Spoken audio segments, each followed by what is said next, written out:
Hello, today's video. Ay, grabe ang nangyari sa aking mga halaman. Dahil sa sobrang tindi ng init, hindi nila nakayanan. Pero sana, mabuhay pa sila. Tignan nyo ang lemon natin. Talagang wala na. Napitas na rin yung mga bunga niyan kasi nga para mas uman pa sila. Alay mo makasurvive sila. Ayan. Wala na talaga, oh. Sobrang tindi ng init, pero syempre nagkapalit pa rin sila. Kaya may isa pang bunga. Pero sana, ano pa rin sila makasurvive. Sobrang tindi ng init. Grabe. Ayan, pato isa. Tapos syempre yung kalamansi natin. Ayan, wala na rin bunga. Pinatas na rin natin. Pero syempre sana makasurvive pa rin siya. Ayan. Diba, sobrang tindi ng init, di nila nakayanan. Tao nga, hindi na kayanan, sila pa kaya. Diba? Yan ang ating lemon sa kalamansi. Diba? Hindi na nakayanan. Ang tindi ng init. Pero sana makasurvive pa rin sila. Kakayanin nila yan. Yan ang dahil na natin mga bakanting yung lagayan. Kasi yung talbos talagang di rin kaya pag nadadrain siya. Ayan. So, mga bakante na yung mga lagayan natin. So, ang lesson pala doon, pag tag-init, sobrang tindi ng araw, alam mong summer, wag ka muna magtanim. Yung mga gulay-gulay na yan. Kasi, posibilidad talaga hindi ka makabuhay kasi sobrang tindi ng init. So, kailangan nila na maraming tubig. So, syempre, di ba? Tubig. Yung mga pandan natin, kahit paano, nakakasurvive.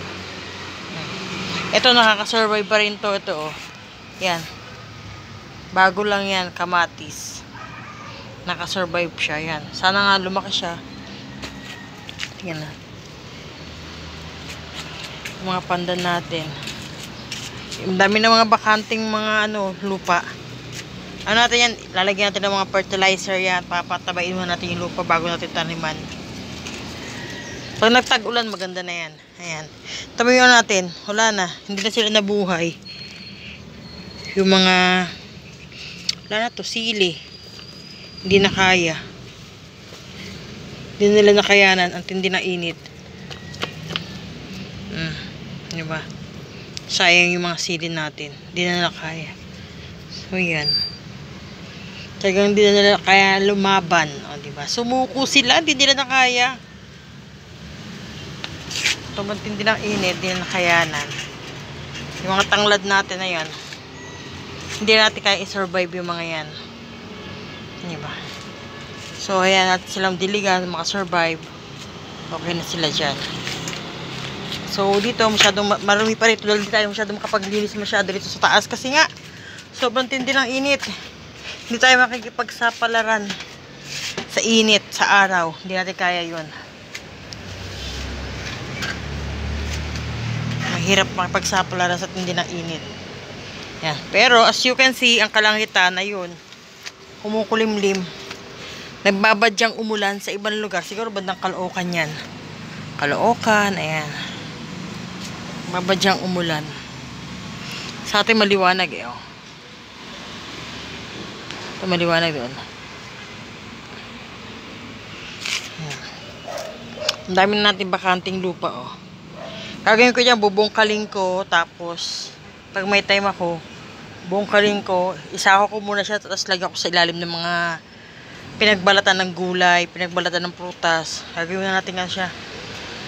Magde-decompose muna tayo ng mga para mas lalo silang tumaba ang lupa. Kasi ito puro na rin to eh. Puro pinagbalatan na rin ng gulay yan. Sa ilalim yan. Kaya pag tataba na yan. Tapos bibigay fertilizer para mas maganda yung tubo ng ng halaman natin. Kasi yun ang libangan natin, halaman. Excepto yung mga pechay natin, wala na, hindi na nakayanan yung iba. Yung iba inani ko na, pero iba hindi talaga kaya. Ayun. Yung mustasa na lang lumalaban, ayun, nag-iisang mustasa. Tignan nyo eh. May nag-iisang mustasa. Ayan oh. O, diba? Mustasa yan. Nag-iisa yan. Lumalaban ang ating mustasa. Pero yung iba wala na talaga.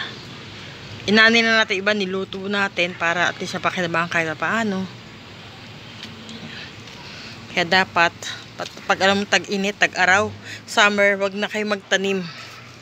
Lalo na wala kayong lilim. O, diba? Pag talagang direct to the sunlight, wow, English yarn. Pag direct to the sunlight, wag muna.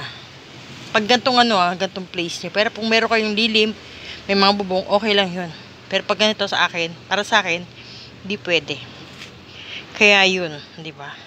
Lalaban yung mga lemon natin. Aabangan natin yan. Kaya hanggang sa muli. Bye-bye.